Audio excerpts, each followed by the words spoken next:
that, I would like to welcome the UNDP Administrator, Ms. Helen to speak. Administrator, the floor is yours. Well, thank you very much, Mr. Moderator, and greetings to everyone who's come to this high-level launch of the Global Alliance for reporting progress on promoting peaceful, just and inclusive societies. UNDP is very happy to be a facilitator of this meeting and the process which has led to the launch of the Global Alliance. And let me put on the record at the beginning the thanks of all of us to the steering committee members of the Alliance: Cape Verde, Mexico, Norway, Qatar, Sierra Leone and Tunisia as member states, and from the private sector and civil society: Deloitte, Nexus, White and Case, the Transparency, Accountability and Participation Network, New York University Centre for International Cooperation, and the World Federation of United Nations Associations, represented by our moderator.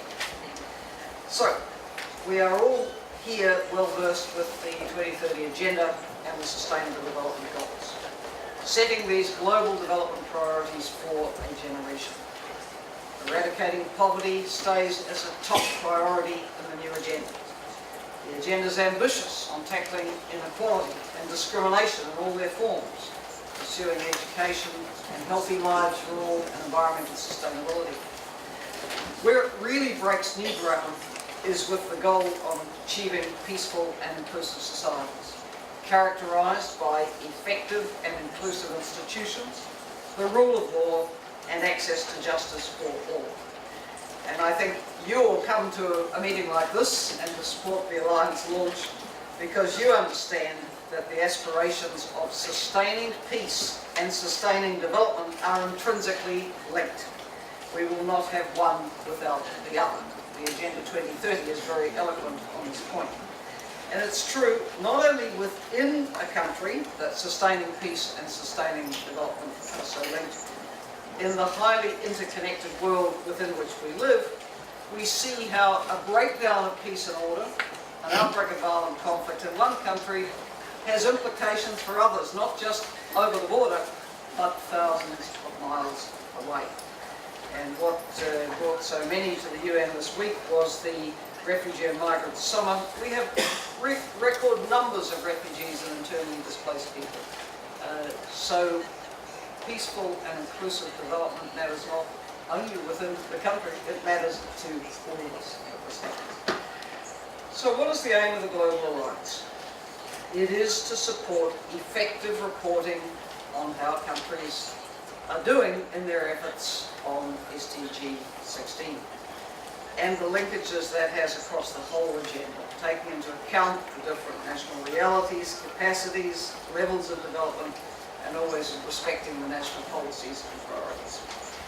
The Alliance is encouraging voluntary reporting by member states on the progress they're making around Goal 16. And it's not just a matter of collecting facts and figures.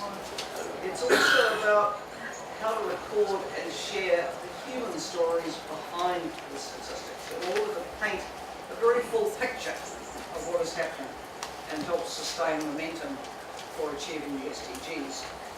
So it's really calling for an expanded type of reporting. And then we have the breadth of this whole 2030 agenda and the SDGs. The calls for additional reporting capacity are quite great.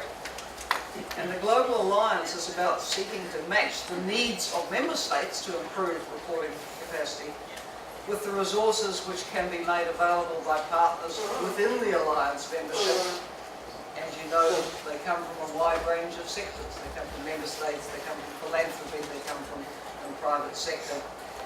And what UNDP would hope is that if there is good in-depth quality reporting based on wide input, this will also then be conducive to having very wide stakeholder engagement in finding solutions to the challenges which the reporting reveals. So much of the SDG agenda, including this goal, cannot be achieved by governments acting alone. It needs the civil society, it needs the private sector, it needs the wide range of stakeholders in.